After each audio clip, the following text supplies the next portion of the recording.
부모님들이라면 누구나 한 번쯤은 해봤을 고민이죠. 다 큰 우리 아이? 어떻게 도와주는 게 진짜 잘 도와주는 걸까? 오늘 이 시간에는요, 이 질문에 대한 답을 한번 찾아보려고 합니다.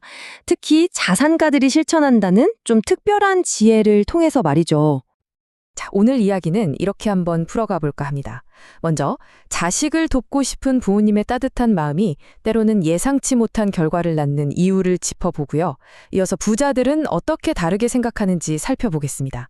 그리고 한 아버지의 실제 이야기를 통해 진짜 지혜가 뭔지 확인해보고 마지막으로 우리가 자녀에게 남겨줄 수 있는 가장 위대한 선물이 무엇인지 함께 고민해 보겠습니다. 첫 번째 이야기부터 시작해 볼게요. 자식을 위하는 부모님의 그 깊고 따뜻한 사랑이 왜 때로는 의도와는 전혀 다른 결과를 낳게 되는지 그 속사정을 한번 들여다보겠습니다. 이 질문에 아니요라고 대답하실 부모님 아마 안 계시겠죠? 정말 단 한 분도 없을 겁니다. 내 자식만큼은 고생 안 시키고 싶다. 바로 이 애틋한 마음에서부터 다 큰 자녀를 위한 많은 경제적 결정들이 시작되는 것 같아요. 참, 마음은 그게 아닌데 말이죠. 결혼할 때 집 없는데 보태주고 차도 사주고 어떻게든 돕고 싶은 그 마음이 결국에는 자녀의 독립을 더디게 만들고 심지어 우리 부모님들의 노후까지 불안하게 만들 수가 있다는 겁니다. 의도는 정말 좋았는데 결과는 전혀 예상치 못한 방향으로 흘러갈 수 있다는 거죠. 그렇다면 소위 부자라고 불리는 사람들, 그분들은 어떻게 생각할까요? 좀 다른 방식으로 사랑을 표현한다고 하는데요. 당장 눈앞의 문제를 해결해 주는 것보다 훨씬 더 먼 미래를 내다보는 거죠. 그분들만의 방식에는요, 아주 간단하면서도 정말 강력한 두 가지 원칙이 숨어 있습니다. 바로 여기에 보이는 이 두 가지입니다. 첫 번째 원칙은 어떻게 보면 당연한 말 같아요. 내가 튼튼해야 자식도 편하다. 이겁니다. 만약에 부모의 노후가 불안정해지면 그 짐이 결국 누구에게 가겠어요? 맞습니다. 자녀에게 고스란히 돌아간다는 걸 너무나 잘 아는 거죠. 그리고 두 번째 원칙은요, 자녀가 스스로 커나갈 기회를 뺏지 않는다는 겁니다. 좀 넘어지고 깨지더라도 자기 힘으로 돈을 벌어보고 또 아껴보고 관리해보는 그 시간, 그 경험이야말로 돈 주고도 못 사는 진짜 자산이 된다는 걸 아는 거죠. 자, 그럼 이론적인 얘기 말고요. 실제 이야기로 한번 들어가 볼까요? 이 원칙들이 한 사람의 인생을 또 한 가족의 삶을 어떻게 바꿨는지 아주 인상적인 이야기가 있습니다. 오늘 이야기의 주인공은 수십억대 자산가인 김명호 씨라는 분입니다. 이렇게 크게 성공한 분도 자식 문제 앞에서는 똑같은 부모님이셨나 봐요.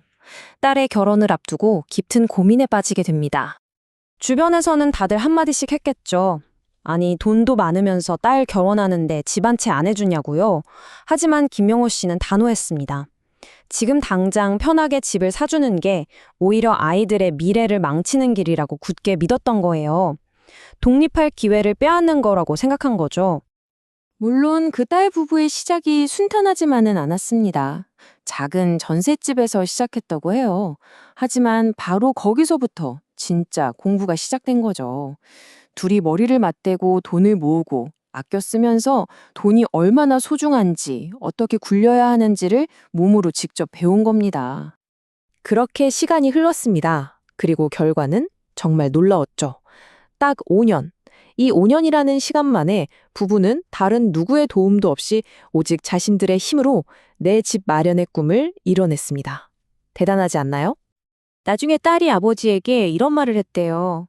정말 가슴 뭉클한 한마디죠. 아버지는 저한테 돈을 주신 게 아니었어요. 돈을 벌고 그 돈을 지킬 수 있는 방법을 물려주신 거예요. 아버지의 그 힘든 결정이 최고의 선물이었다는 걸 딸이 알아준 거죠. 바로 이 이야기 속에 우리가 오늘 찾으려는 답이 숨어 있습니다. 과연 우리가 자녀에게 남겨줘야 할 진짜 유산은 뭘까요? 네, 바로 이겁니다. 진짜 유산은요, 은행에 찍힌 돈의 액수가 아닙니다. 어떤 어려움이 닥쳐도 내 두 발로 딱 버티고 설 수 있는 힘, 바로 그 경제적 자립심 그 자체가 진짜 유산이라는 겁니다. 그럼 이걸 우리 삶에서 어떻게 실천할 수 있을까요? 사실 방법은 의외로 간단할 수 있습니다. 사랑의 방식을 조금 바꾸는 거예요. 그저 주는 사랑에서 묵묵히 믿어주는 사랑으로요. 그러니까 당장 손에 돈을 쥐어주는 대신에 돈으로는 절대 살 수 없는 더 귀한 것들을 주는 겁니다. 직접적인 지원이 아니라 다른 형태의 지지로 방향을 트는 거죠. 예를 들면 이런 것들이죠. 내가 먼저 살아보니까 이런 건 조심해야겠더라 하는 인생의 지혜를 나눠주는 거예요. 또 실수를 덜하도록 조언해 줄 수도 있겠죠. 그리고 무엇보다도 그냥 따뜻하게 격려해 주는 겁니다. 나는 너를 믿는다. 너는 충분히 해낼 수 있어. 라고 말해주는 것. 이게 정말 중요합니다. 결국 부모의 역할이 바뀌는 거예요. 언제까지나 먹이를 물어다 주는 보호자가 아니라 스스로 사냥하는 법을 가르쳐주는 인생의 멘토가 되는 거죠. 자녀가 스스로 성공할 거라고 믿어주는 것. 어쩌면 이게 부모가 보여줄 수 있는 가장 크고 깊은 사랑이 아닐까 싶습니다.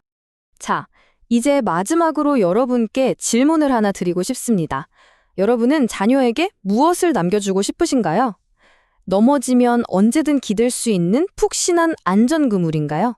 아니면 어떤 거친 비바람이 불어도 스스로의 힘으로 날아오를 수 있는 단단한 날개인가요? 그 선택은 바로 우리 부모님들의 몫입니다.